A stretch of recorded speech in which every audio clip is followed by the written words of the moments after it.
We are seeing more and more Syrian patients in the corridors of this hospital, originally set up in 2006 to treat wounded Iraqis. I was injured by a bullet that went right through my chest and came out of my back. I spent 4 days in a coma.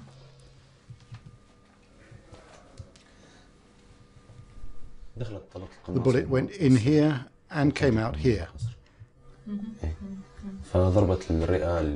It pierced my right lung, my liver, my gallbladder, my intestine, and damaged my sciatic nerve.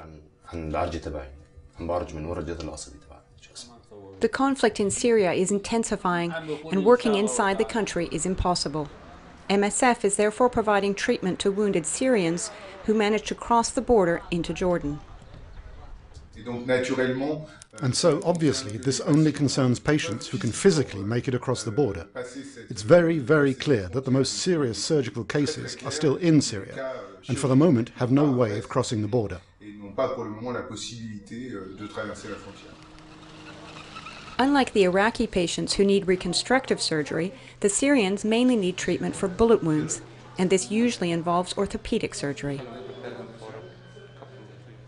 To cope with the inflow of refugees, a trauma unit reserved for Syrians will be opened shortly with capacity for 50 patients a month.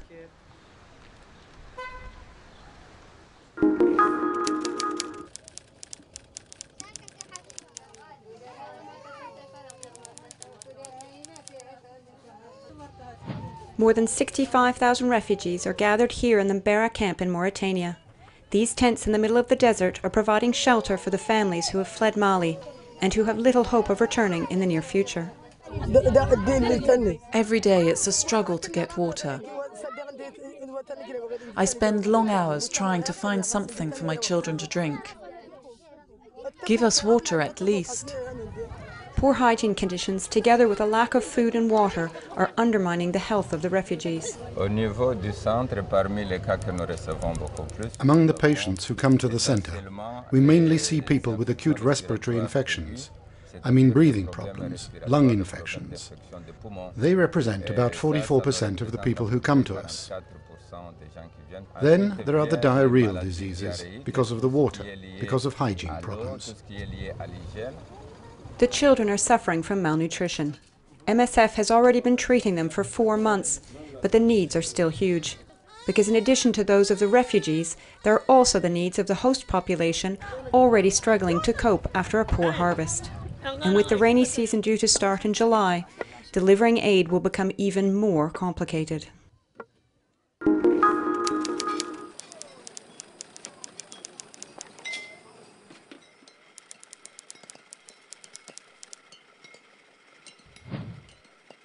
For the last 2 years, several villages in the north of Nigeria have been cleaning up lead dust, but there is still much to be done. MSF, which is treating contaminated children in 7 villages, estimates a further 1,500 children are still being exposed in the village of Bagega. Lead poisoning is a serious health hazard which can prove fatal.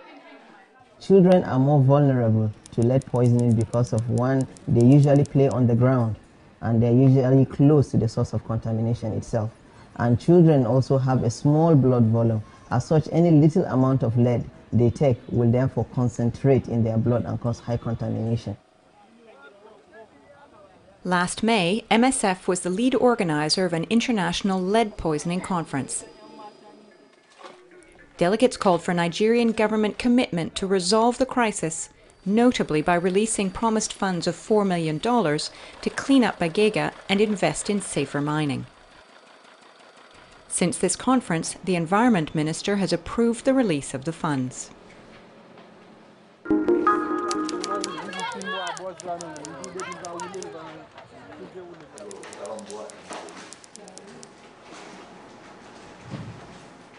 This mother has just arrived at MSF's Drouillard Hospital with her young daughter. Like many of the children here, this little girl has been severely burned by hot food. This little 7-year-old girl was scalded by a pan of spaghetti this morning. She was brought here by her naturally distraught mother. About 15% of her body is covered in burns. This 30-bed unit admits a new burn victim every day. It is the only specialized burn unit in the country. For adults, the cause is usually an exploding gas container. When you're living in a tent, there are lots of things that can set fire or explode. Plus, people are cooking in their tents. There are explosions, or a candle that can start a fire. And then there are electrocutions when people touch loose wires or plug sockets and get an electric shock, and it's usually very serious. There was a fire here in this camp. 3 people died, and other victims are now being treated in Drouillard. They'll need regular dressing changes and skin grafts for several weeks.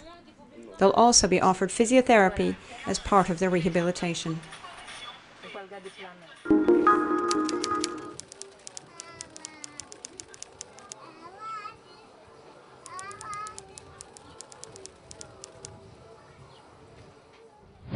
This clinic provides treatment and counseling for women, but also for children and sometimes men who are victims of sexual violence. Initially, we used to have from 20 to 30 patients in a month. After going for extended hours and 24 hours, today we are getting 100 plus new cases in a month. Most of the cases are happening from 6 p.m. up to midnight. The figures quoted by Michael Juguna reveal much about the violence that occurs here. The perpetrators were 15 men that had assaulted a 17-year-old girl. This is the most that we've seen. The youngest survivor that we've seen in the clinic was a survivor of 3 months. And the oldest that we've seen was 84 years old.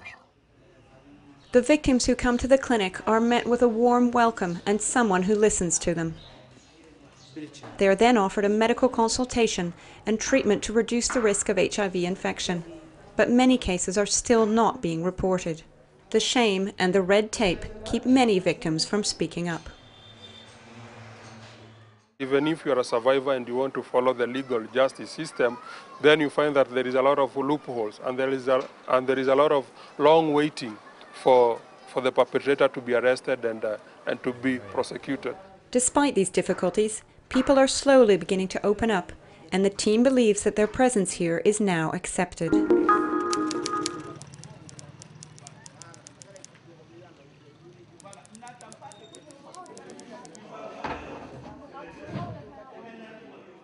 Every year, cholera epidemics in the Bofa region spread a little further and last a little longer.